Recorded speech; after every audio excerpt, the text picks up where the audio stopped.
Hi, and welcome to today's episode of Live Healthy Now. I have with me a fantastic guest who I'm sure you're really going to enjoy listening to. I have Maid James, who lives locally to me. It's someone who I've met a few times at some events we've both been to, and we really connected. And I wanted to bring me on to share with you a bit of her story about the balance that she has in her life, running two very successful businesses and some health conditions that she'll share and talk about. But May, just to give a bit of an introduction, is a global business consultant. She's a very trusted strategic advisor, and she focuses a lot on helping ambitious female entrepreneurs to really scale and grow their business in a sustainable way. So welcome to the podcast, May. It's lovely to have you with me. Oh, thank you so much for having me. I can't wait. Excited for today. Yeah, yeah, me too. So I like to get started by asking what your favourite healthy habit is. What has the biggest impact on how you feel? Oh, what a great question. I would say for me, it is taking time out for me. So whether that means going for a massage, going out for lunch, just having like a moment to just chill out. Like it doesn't have to be anything big. Like even if it's just like taking my slippers off. This sounds really funny, but taking my slippers off in my kitchen and just like really grounding them on the floor. And, like the cold floor. I just find that even if I've only got like 20 seconds between a call or something, I just find that a really healthy habit to just be like, oh, just sit or stand and just kind of feel really grounded and just like breathe. Because I think we forget to breathe. Well, I forget to breathe a lot of the time. Just Yeah, kind of definitely. going through the motions. And you're like, come on, breathe me, like properly breathe. So yeah, I would say like just taking a moment out of my day for myself, whether that's a big thing or a small thing. Yeah, oh, I love that.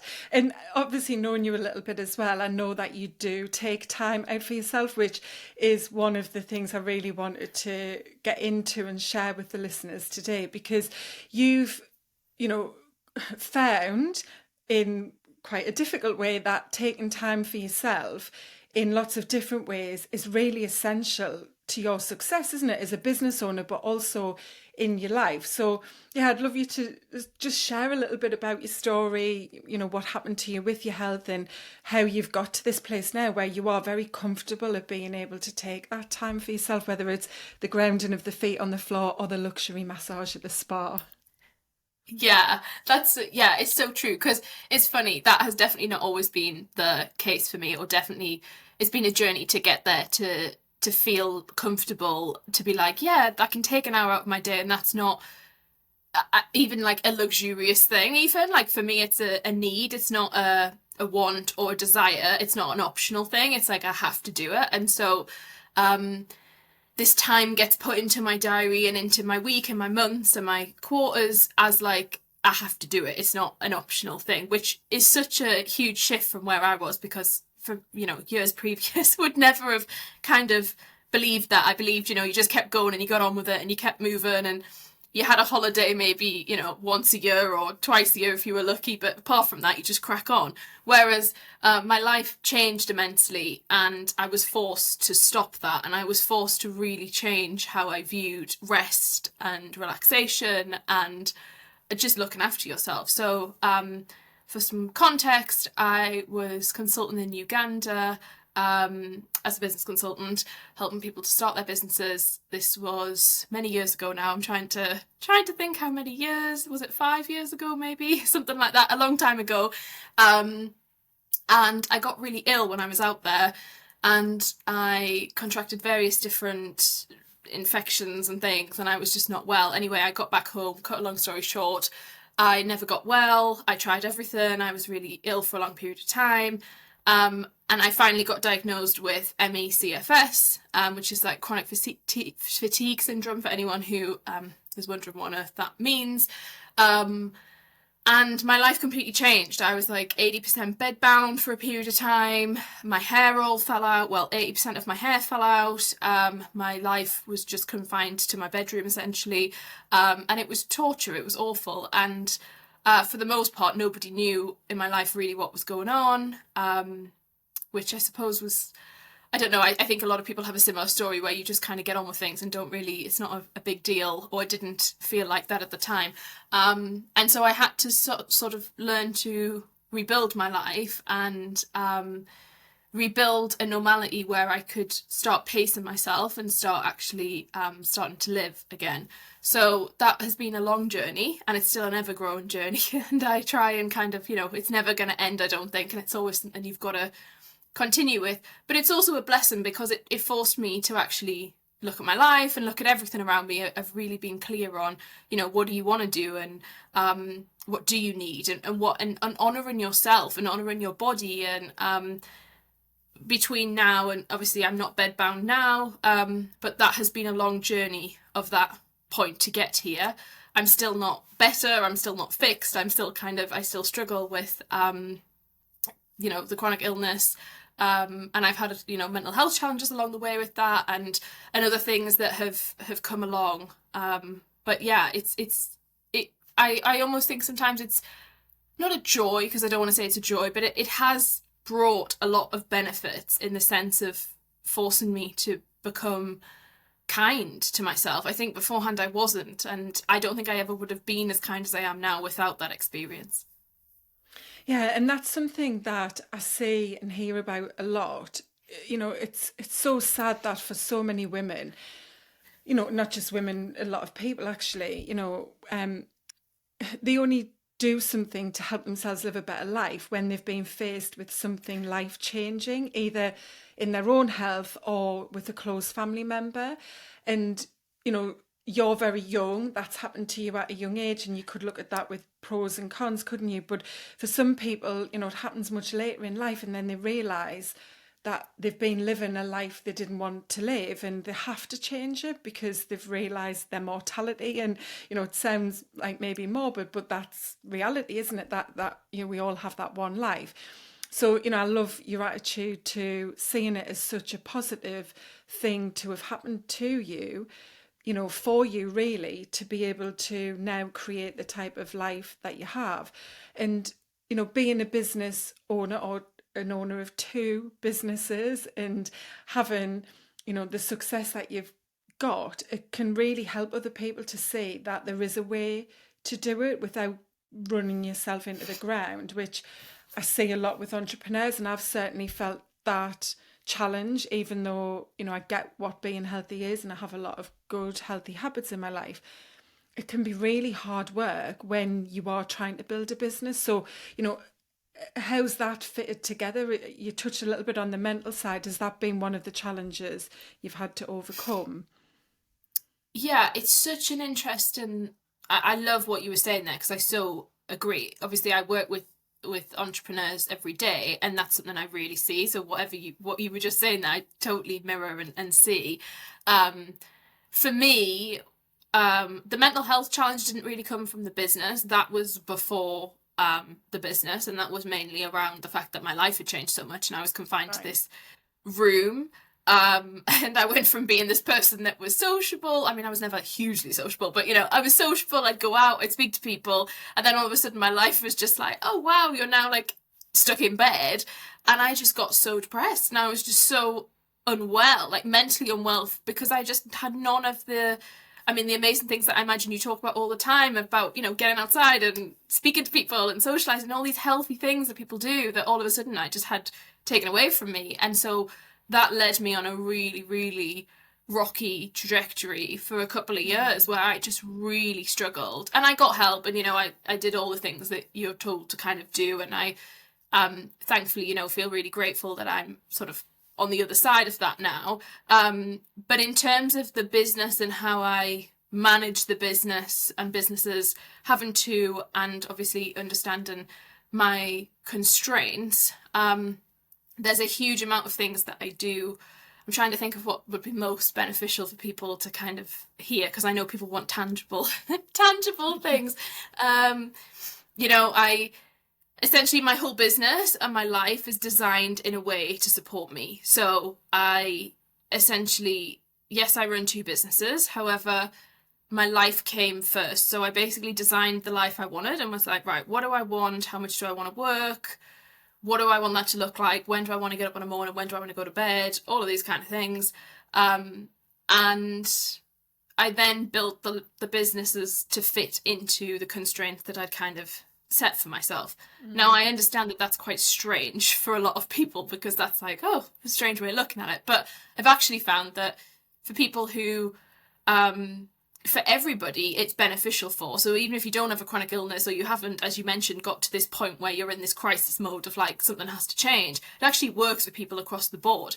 And so that was the first step of like designing what can I physically do.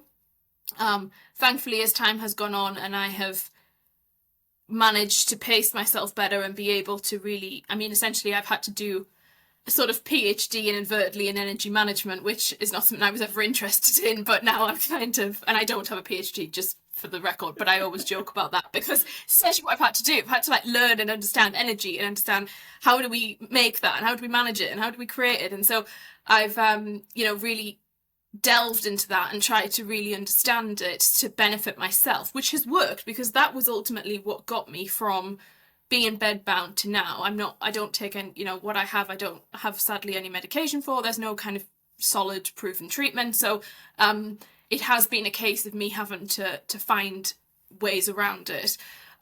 So designing your life as you want it, or what your constraints are, is really important.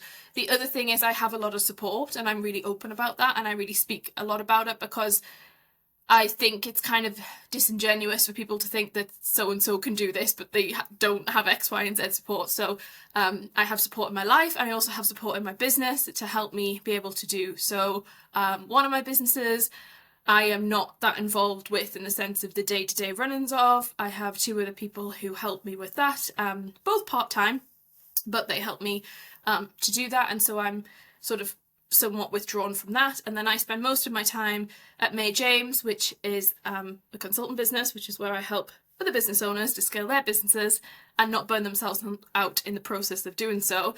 And that's where I spend most of my time there. But I also still have a team of, there's 6 of us in total, so 5 other people who help me with that. And so I do outsource a lot, and I have a lot of help, and my profit margin takes a hit to that. And I'm really open about that with people, because I think that's the worry people say. They're like, oh, well, if I have got to hire these people, then that means that, my profit margin's going to suffer. And it is, that's true. I take a hit with my profit margin, but that's okay. You find, there's whole strategies around how you manage that. And so I have that. I couldn't do what I do without the people that help me. I'd have to cut corners and, not do certain things.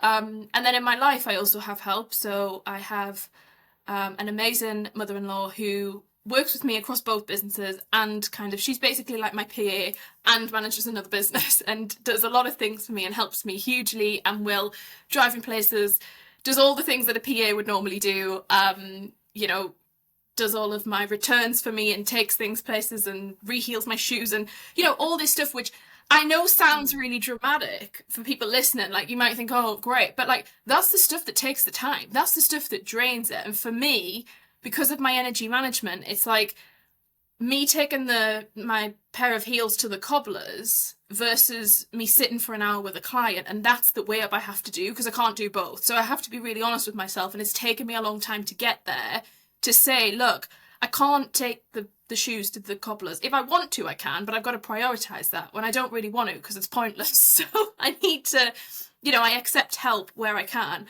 I have a cleaner who comes and is amazing, and she's lovely, and she really supports me with that, because again, there's another 4 hours a week that someone's going to have to clean the house. Well, it would take me 6 hours and I do a bad job, and she does it, and it's great. And so I have a lot of different things that I really try to have in place to help me. Even the food delivery, I know people, food shopping, that's another one that it's like such a time, not waste, because I love running around the supermarket, sometimes having a browse, but it's nice to be able to do so and that be a choice and an option and an enjoyable experience versus a have to. So in terms of the have to, we've got to eat. And so I have my food delivered, or I'll have like a meal delivery service thing or whatever, I'll make sure there's food in the house. I've got to do that, especially in terms of my work day, because my energy My days are extremely, I don't want to say manipulated, but are very strategically placed throughout the day of when I have a call, when I don't, when I have a rest, when I need to eat. What I eat during the day when I'm working is very much the same all the time, and therefore I've got to have the food. I know this sounds very, I don't know how far you want to go with this, but it's really interesting, I think, for people to kind of hear like how in depth this goes, because I Yeah. think some people, yeah, Yeah, and I think everything you're saying is back to what you said at the start with you started from a point of deciding and designing your life.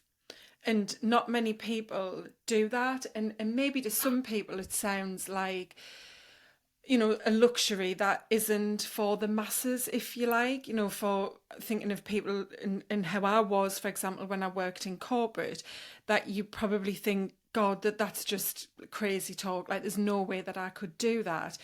But actually, now being on the other side, not just because I'm an entrepreneur running my own business, but because I've realised that there was another way, even when I did work in corporate. And I think, when I was in corporate, yes, I wasn't always in the healthiest of places, especially mentally, but I was very aware of how I felt, and I did make very intentional choices with my life to be able to manage the career that I had for as long as I had.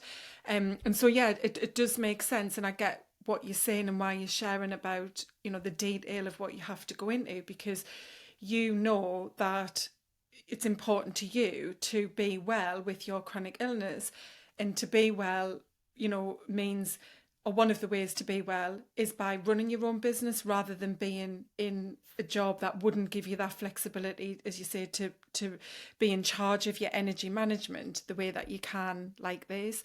And it's great yeah, that you do share the transparency as well. And I think, for a lot of people now, for example, I know a lot of people have a cleaner. I have a cleaner. I've had one for many years.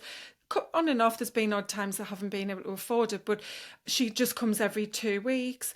And for me, when I first started, it was kind of, okay, I'm going to lose that money, and I could do it myself on a weekend, but I'm working full time. I'm traveling a lot. I have a young child. I really want to spend 3 4 hours every weekend on top of the other stuff like the washing, the food shopping. So what you say makes sense, and that's sometimes I think what people can not just lose sight of, but not even have a vision of. Like, it just a isn't. 100%.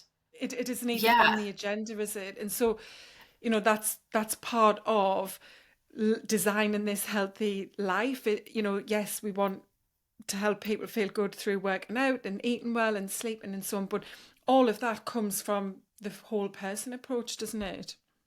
Yeah, for sure. And I think what you raised there is so true and so key about this idea of being open to the fact that there's another way. Because I think that's the thing that stops most people. Mm. Like, I'm fully aware that, the life I have designed now and I live now, to some people is ridiculous. Some people think, well, oh, it's great for her, like, good for her. Like, I totally get that that is not my normality. It's not what I was brought up with. I didn't have a cleaner.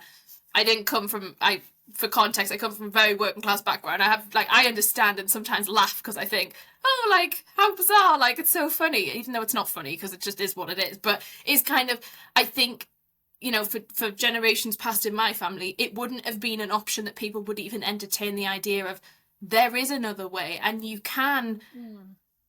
donate. If you want to say donate, I know some people don't like that, but it's essentially donating some of your salary to helping you. But I think what people don't get is what you get back from that and what you can get Yeah. out of that, and that extra 4 hours or 3 hours, or for me, even Hmm. as you mentioned, it doesn't have to be a lot of money. The food delivery thing, like, I get like an Ocado delivery or a Tesco delivery or whatever. It's often you can get like a £1 delivery slot or something. Like, it's so cheap. It's not like you're sort of paying for some extravagant service. Yet it can have such a huge impact of that half an hour that you don't run to the Yeah. shops. That is huge, because you can be with your children, or you can, just have half an hour where you can sit on Mm. the sofa and just breathe and have a moment. Yeah, and there's so much like balance to be done to create a healthy life. And when I start working with people, or I hear people talking about this, not just in my community but with the group of friends that I have as well, it's always viewed as, oh, I just don't have time. It's just not possible.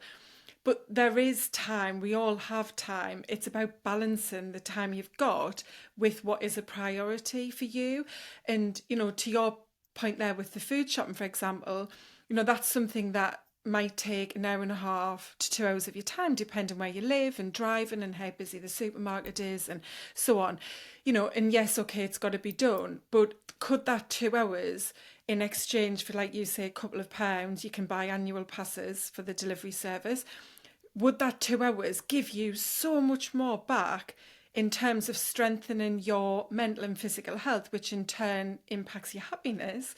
That balance is something that's very much worth doing. And I've heard people talk about this when it comes to cleaning as well, for example, is they're like, I'd rather pay someone and not have that takeaway or not go out for that meal, because what I get back knowing that my house is clean, and then I can invest that time to be with the kids even, it doesn't have to be something for yourself, but something that is going to put more value on your life. So yeah, I think it's the kind of things that do piece together in creating the kind of life you want. And again, back to your very starting point with you designed that life. And I think that was where I came at when I was made redundant, was I can't go back to life the way it was pre-COVID and being in an office and travelling every week to London and spinning all the plates constantly, known through what had happened, not just with COVID, but other life changes I experienced, how much I was not a nice person, even to myself. Yeah. And so, I started to think, right, what can I do differently? And one of the big things that I experienced after being made redundant very quick actually was, I don't care if I don't make that amount of money again. Whereas when I was in that job, that was all I worried about was, oh my God, I can't lose this job. I can't not have this salary. It's a great salary. I've got a great life.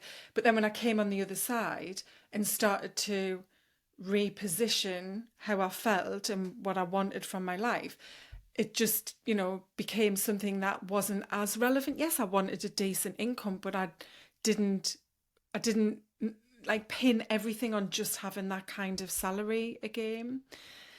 So 100%. yeah, I think this leads nicely to something I wanted to touch on as well with, when I heard you speak at the event we were both at on International Women's Day, you talked about this balance, and you touched on it a little bit with the socializing, but when you've designed that life, and part of that design included having your own business and working the way you do, it's meant that you've intentionally chosen to not do some of the other things, like spending a lot of time socializing with friends, or other things that a lot of people think, well, that's life, you've got to do that.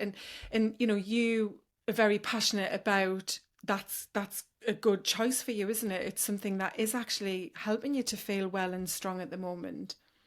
Yeah, yeah. And so I suppose I'll just, for context for people listening, I had to kind of make a decision in my life about how I was going to socialize, because there was a point where I felt like I was trying to do it all, but I couldn't do it all. And so in my head, there's three kind of categories, and that is business, that is family, and then there's kind of friends and socializing. And for me right now, and I'm not saying that everyone should follow this or that that's right for everyone, however, for me right now, I had to pick two.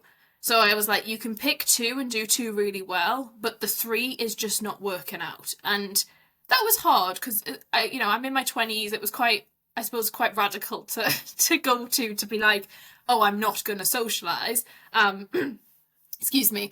But I had to, because I hate doing a bad job at anything. I'm a real stickler for things have got to be good if I'm going to spend my time doing it.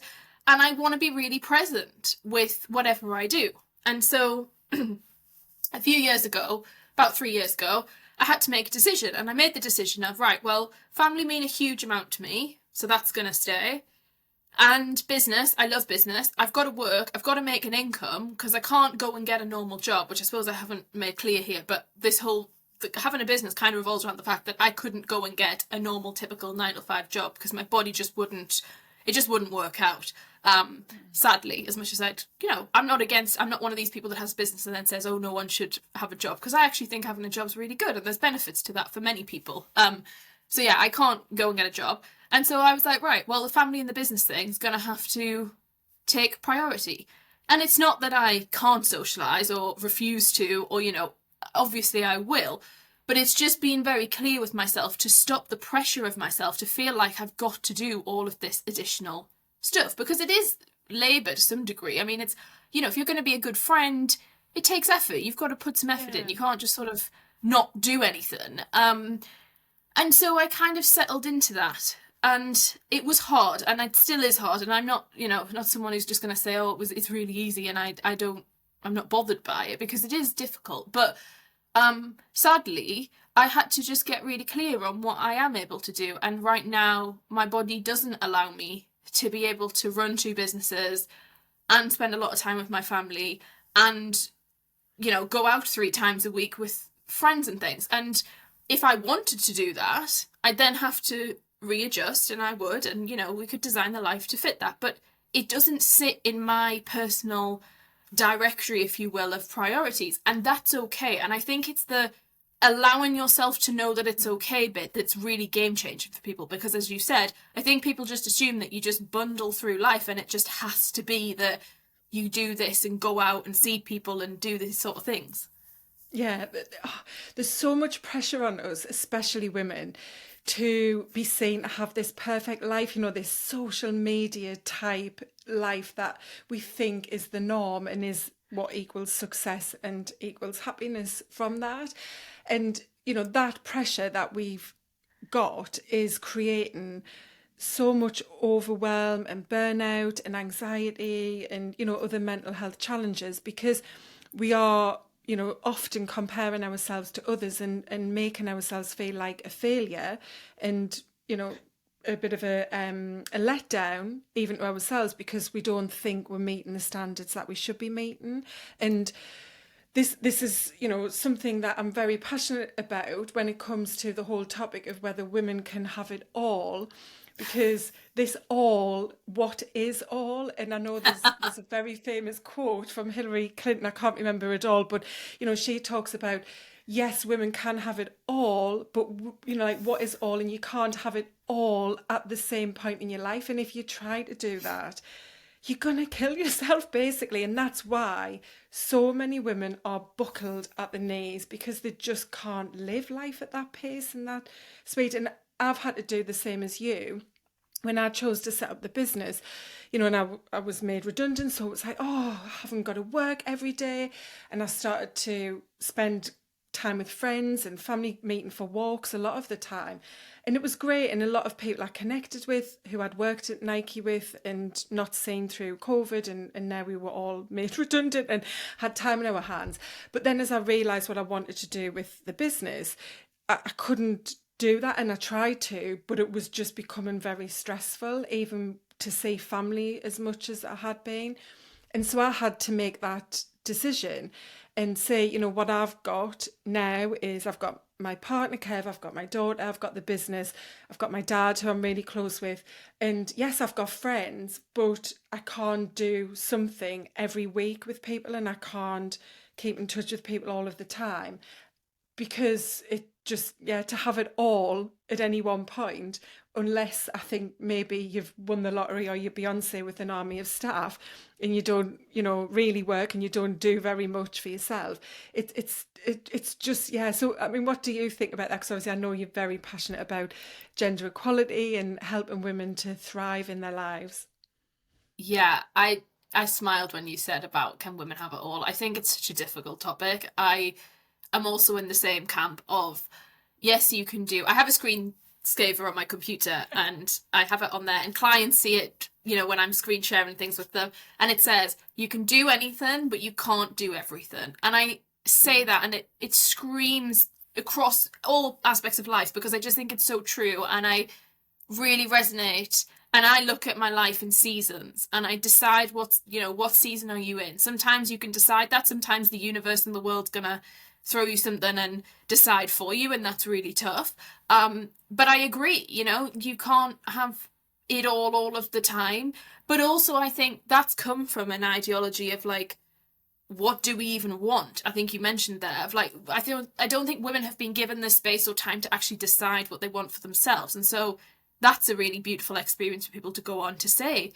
You know, some people are, I'm quite introverted, so the whole not being hugely sociable thing works for me. But if you're someone who's extremely extroverted, then you might need that social interaction all of the time, and that's perfectly fine. And I know I've got people who, friends who family is not the biggest thing for them, and so therefore, you know, they have, for whatever reasons, you know, their own reasons for that, and they don't choose to go down the family route, which is totally valid. And I think understand, for women to start understanding that, like, whatever you want you're allowed to have, but just be mindful of what people have. I think the biggest issue is the comparison thing that you said about this idea that until, as women, we become really open with, I am able to do this, but I'm only able to do it because of X, Y, and Z, and stating the help, the cleaner, the this thing, the that thing, the nanny, or whatever else you've got going on, then women can start making informed decisions. But at the moment, people are trying to achieve lives that they have no clue what the other person actually has access to or doesn't have access to, and the privilege that that then affords them. And I totally agree with you in the sense of, you know, if we all had unlimited resource, it would be really exciting to see what, as women, can we do. If we took 100 women and they had all of the resource in the world, amazing. Like, let's see what fantastic things came from that and the balance they had in their lives. But sadly, that's not the reality we're living in. And so we have to adapt to what is kind of making sense. The one thing that I really look at, and I think might help people, is I stopped looking at self-care. I find that word self-care quite difficult because I understand the concept and I understand why we need to do it.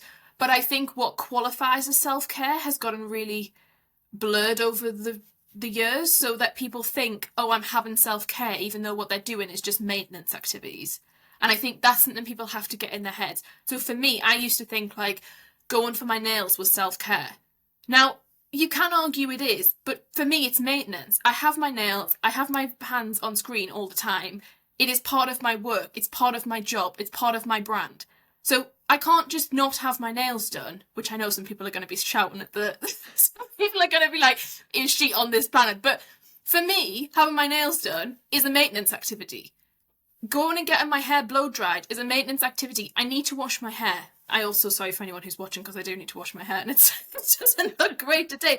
But, you know, that's a maintenance activity. Whether I do it myself or someone else does it for me, I've got to wash my hair. And so I think people have to really understand that don't feel bad if you've done all these maintenance activities that are branded as self-care and then you finish it and you don't feel any better. Because it's exhausting sometimes. And I think people, like, I know that's really outspoken, but it's true. Like, what actually is relaxing? For me, what's relaxing is sitting doing nothing for half an hour and just literally lying on the sofa and just being like, okay, that's just half an hour just to be in my own head or do a meditation or something. That is self-care. But me going to, you know, get my nails done, I argue it isn't really. I enjoy it and it's lovely to have some time away from the phone, but I've still got to do it. Yeah, I'm kind of with you on the self-care thing. When I started in this sector, I really struggled with whether I was going to use that word. And I know at the time I came into the sector, there was a lot of backlash about self-care and so on and so on. And I wrote a blog on it, actually, and I will do a podcast episode on it, because yeah, we've got to get people to see what self-care is. And, you know, I do often post about it and say, self-care isn't that Sunday afternoon bubble bath with a candle on. Yes, that is caring for yourself. That's a great way to do it. But everything you do every day has an impact on how you're caring for yourself. And so, you know, that's why I'm all about these healthy habits in your daily routines that are always caring for yourself in the best way possible. And a big part of that is that voice, that internal, you know, voice and critic that we all have. You know, that's something people don't see advertised when it's, you know, oh, come and have some self-care and it's Sunday and so on. Because, you know, everything in your day in some way impacts how well you feel. And so you really do have to get clear, as you say, on what is self-care for you. And for some people who might have young children and very busy lives, maybe taking that hour or two out to go and get your nails done is great, because it's downtime, it's peace, you feel like you're treating yourself, rewarding yourself, so you do enjoy that. But, you know, caring for yourself comes through so much of what you do. You know, the food you put in your mouth, how much water you drink, how kind you are to yourself and to others. You know, all of that impacts you when it comes to self-care. So yeah, I like that you've brought that up. Thank you, and giving your perspective on it, because Yeah, you're it's right, it's very blurred, it's very commercialized in a way that it shouldn't be. yeah, it's interesting as well because you raised a really good point though about how it's so different depending on it's an individual thing. And for one person, Mm. one thing could be self-care and one thing isn't. And I think but that's what's beautiful because I think for once women now got the choice to decide that. Whereas I think before when there was a lot of messaging around, you know, the bubble bath, for example, that being self care, like people felt guilty that if they didn't find that very helpful. And I think now it's really nice that people like you and others are saying, here's a whole list of different things, and it might help you and it might not, and you get to pick what that is, and don't feel guilty if it doesn't, sort of thing. Yeah, exactly. And I talk about health in your wellness toolkit being comparable to a box of chocolates, you know, in that you'll Oh, pick your favorites, the ones that are going to give you the best return for your buck, so to speak. You know, you go for those chocolates that you know are going to give you the biggest dopamine hit first. And so you do that with your toolkit. And I'm absolutely aligned on the seasons of life piece as well, because again, you're going to change what you need to feel good and to take care of yourself.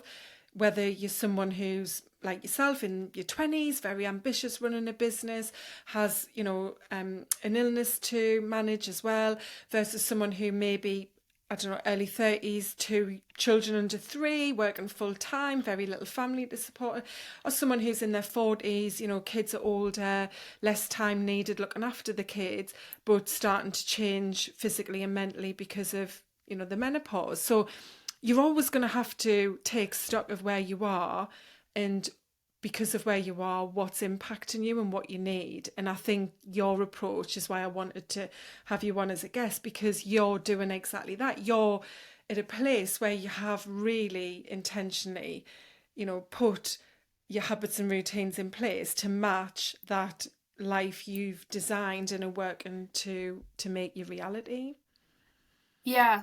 It's such an interesting um I think it's really exciting that this like it's amazing that your podcast exists and that, you know, there's more conversation now about this because I just think for so long we've been denied that. Oh, it's been very much like if you know someone and you go to lunch with someone and then you kind of hear what they're doing, but you don't hear it on a mass scale and just having different perspectives and different opinions. It's just so refreshing for people to hear and to be like, oh, well, she's doing this and she's really normal and she's like nothing special. So like maybe I should try that, or maybe I can do that for like a minute or two. And sorry, I mean that to me, not you. I wasn't saying you're nothing special, but do you know what I mean? Like I just think I hope people when I share, I'm really open and really like just honest because I just hope people Mm. think, well, God, if she could do it, then like let's give it a shot or try something or give yourself the permission to even dream and think like what do I want and what does that mean for me? What's your chocolate box item? Like what would you say is your top go-tos? You know how you mentioned there. Definitely working out for me, whether it's just outside. Like yesterday, I had a really nice long walk at lunchtime, like 45 minutes. It was very sunny, it was lovely. Definitely moving my body is the big one for me. I've had a couple of problems the last month or two with my back, which has meant I haven't been able to work out the way I would usually. And the difference in how I feel from not working out, you know, is really noticeable.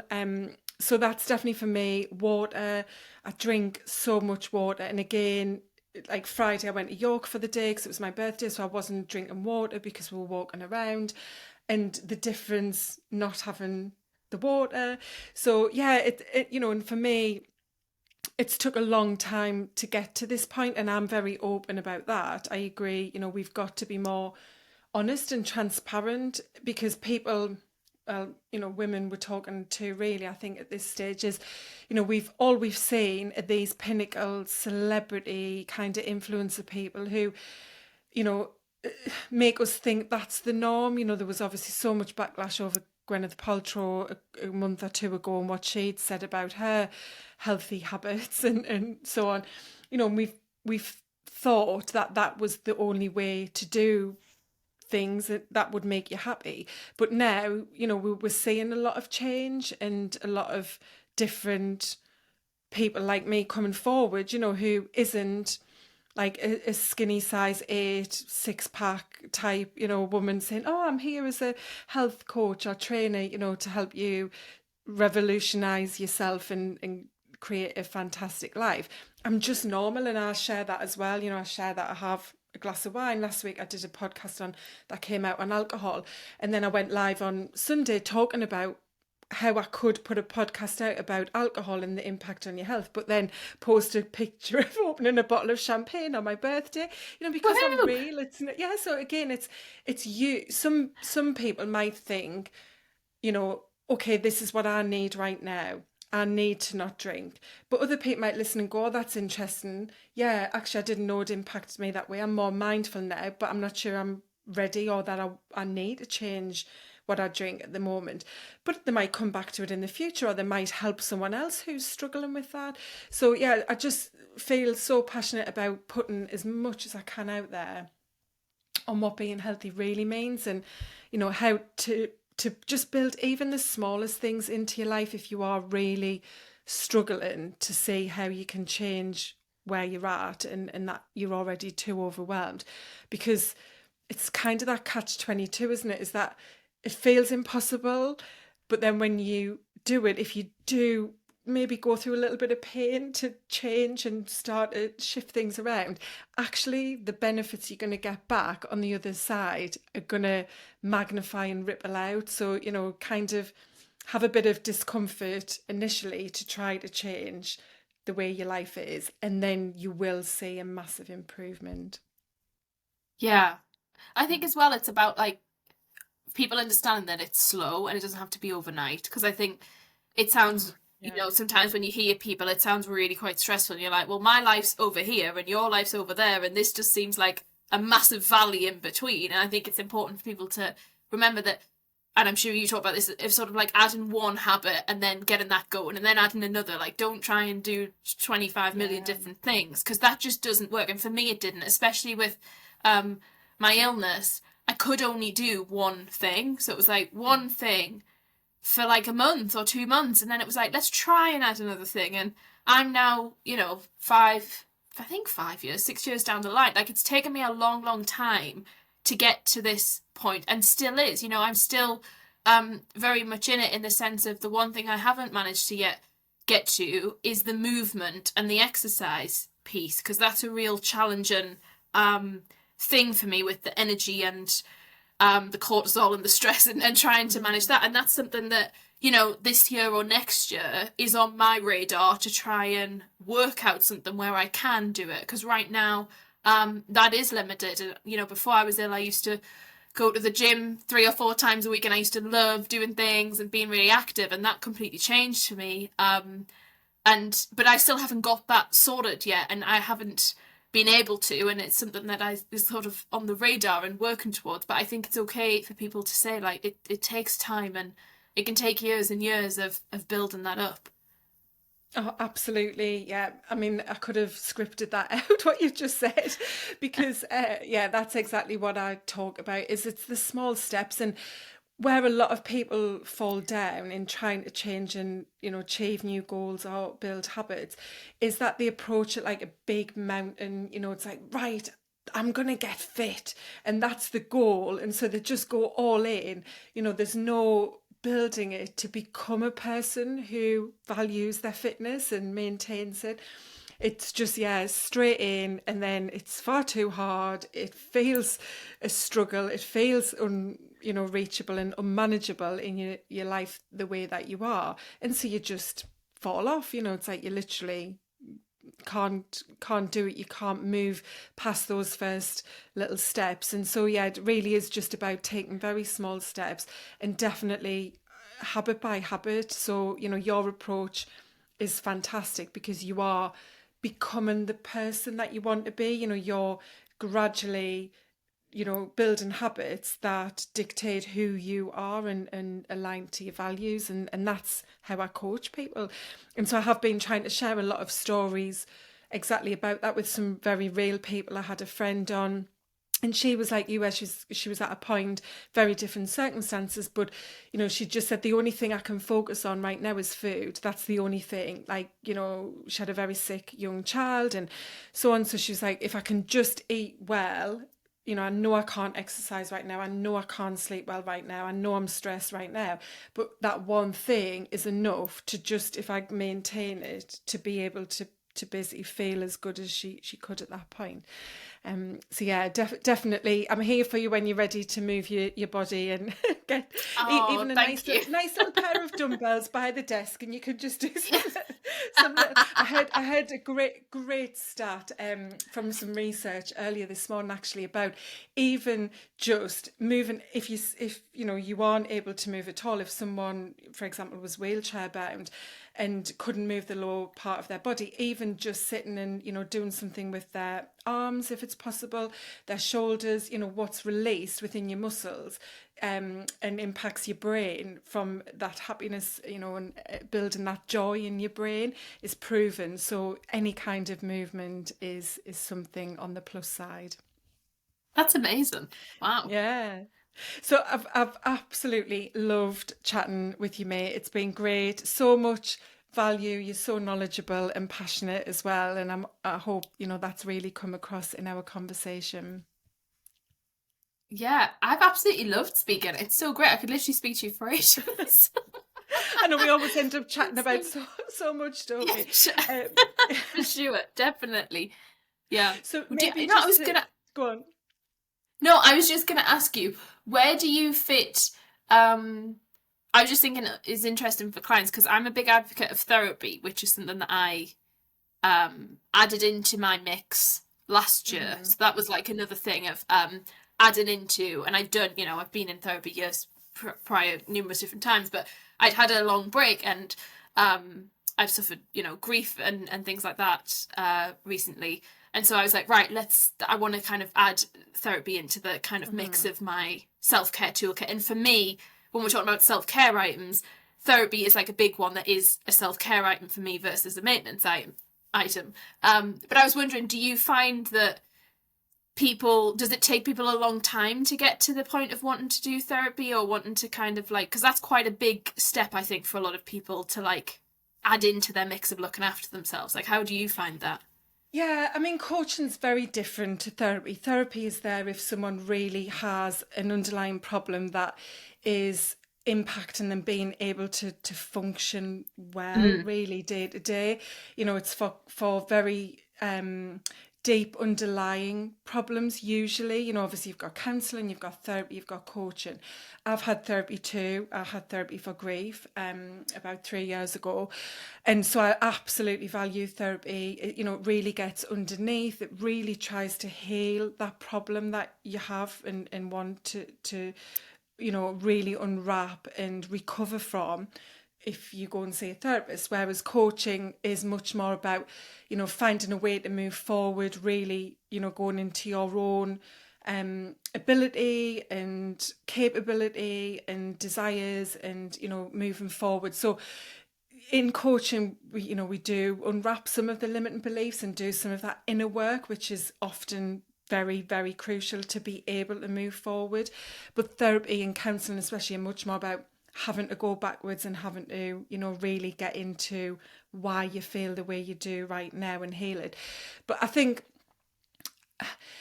even with what I do with coaching, especially what I'm doing from a health perspective is challenging because a lot of people are only at a point with their health where it's about a quick fix solution. It's like, I need to lose weight. I'm going on holiday. I need to look good in a bikini. Or, oh God, I've signed up to this 10K for charity and I need to be able to run it. Great. To all of those things. But it's a short term, like I just want to achieve that. And I'm really trying to break through that, belief and story we have instilled that that's what health is about and that's what your self-worth is measured on for a lot of women is, I talk about the number on the scales and that, that isn't what being healthy is about.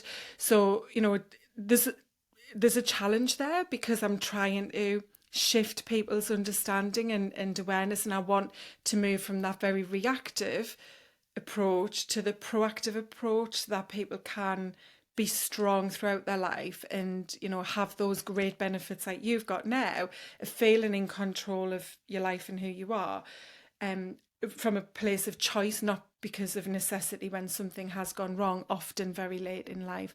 So yeah, does that make sense? 100%. I just think it's so Mm. beautiful that you have that space for people. That there isn't like you don't have to go to therapy or counselling, but actually there's a middle ground. Like I just think that's so powerful for Mm. people to be, and you know they can have therapy and coaching, or they can have whatever they need. But I just think like what you're doing is just such a powerful thing for women and for men. But you know, for women to have someone like you to be able to turn to is just so powerful. Oh, thanks, mate. That's lovely. And I haven't paid me to say that either. No, she hasn't. I'm not a client either, but I Oh, just I yeah, just believe and it. I'd really appreciate that. Yeah, and I think for entrepreneurs, I think there's a slight difference there in that they are most of the time investing in themselves. You know, they're used to it. One of the things I spoke about with a guest recently, Lisa Johnson, was about, you know, why so many entrepreneurs are investing only in the more tactical pieces of their business, you know, like marketing and sales and maybe a bit of money mindset. That's a popular one, or imposter syndrome, but they're missing them out of their business plan. So, you know, I talk a lot about that. You as an entrepreneur, which is what my niche is when it comes to, you know, the individual clients, is, you know, you are the missing piece of your business strategy, because as you know, without your health you are unlikely to have a business. And even if you do maintain your business and achieve goals, you may not appreciate and enjoy them as much as you thought you would, because you're too bloody knackered basically, and stressed and run down and not enjoying the experience. So, you know, it's very, very important to make sure that you are as strong as you can so that you can reap all of those rewards, whether it's from your own business or from, you know, just your overall life in general. So powerful, so powerful. Oh, yeah, I think it is, and you know, when people do start working on themselves in this way, it is truly transformative, because, again, you know, a lot of women have just survived their whole life. That was my story, really. You know, I was just existing and plodding, and it wasn't necessarily a bad life. It was just one that wasn't comfortable and certainly wasn't being lived in the way that I should be making this one opportunity of life be and matter. So yeah. So what I was going to ask you, just to kind of wrap up, was um just a little tip. You know, we talked about some tangible things before, but if, you know, someone's listening and thinking, yeah, I like this idea of being clearer about how I want my life to be, so that then I know what I need to do, like, what would be one tip somebody could get started with pretty much straight away? Yeah, I would say it's think about your dream life. So think about your dream. I do this with pretty much all of my clients. Yeah. What is your dream week? What does your dream month look like? Your dream year, if you can go that far, but I know it's quite intense. So just focus on your dream week, your dream month, your dream day, and really sit in it. Like, don't come up with all the reasons it's not going to happen, or it can't work, or this thing or that thing. Like, really think about it, and get excited by it. Like, you should feel really excited and really like, oh my goodness, this can happen. And something we didn't touch on in the episode was that my months are designed in 4 week kind of cycles, and I have a month off every no I have a week off in every month. So where I don't have any like client calls, any business, like nobody contacts me. Like if I want to go on holiday for a week, I can go on holiday, or if I want to work on my business and want to do projects and stuff, I can. But I have a week in my diary every single month, every 4 weeks, that is empty. And that came from the exercise that I've just suggested there, of Mm. saying what would feel good for me, what would feel good for my nervous system, like what would feel really expansive. And for me, it was like having a week like every 4 weeks, to be able to just decompress and deal with life, or chill out, or socialize, or do the things that I don't get time to do normally. And that only happened from me deciding that's what I wanted. And then I was like, right, let's make it happen. And then I just moved things forward and sort of designed things around that. Yeah, visioning is so powerful, isn't it? I use that a lot as well. It's something that if you really build that story in your mind and picture, hear, see, smell, like you say, really make it real, and don't let anything come up as, oh, that would never happen. You know, that's the kind of thing that helps you to start to move forward and make change happen, doesn't it? So yeah, great tip, thank you. And then for people wanting to connect with me, I'll pop everything into the show notes, but if you want to just let everyone know where they can find you. Yeah, of course. Best place to find me is Instagram. I hang out over there. So I'm at may.james underscore. And I'm there every day pretty much. So you can come and find me there. DM me, say hello. I love talking with people, so say hi. And then I also have a website which is www.mayjames.com, which is more kind of business focused stuff if you are sort of a business owner and feel inspired by the idea of that anything's possible, because it is. It's totally exciting. I get far too excited and I get like, oh my goodness, this is so great. But yeah. Yeah, me too. And May does have a podcast as well. So if you love listening to May, then she's got a podcast to help business entrepreneurs, and dives into lots of different topics related to strategy, growth, and personal development as well. So yeah. Well, thanks again, May. It's been amazing. Really enjoyed it, and love all of your insights and honesty as well. Thank you. Thank you. Thanks so much.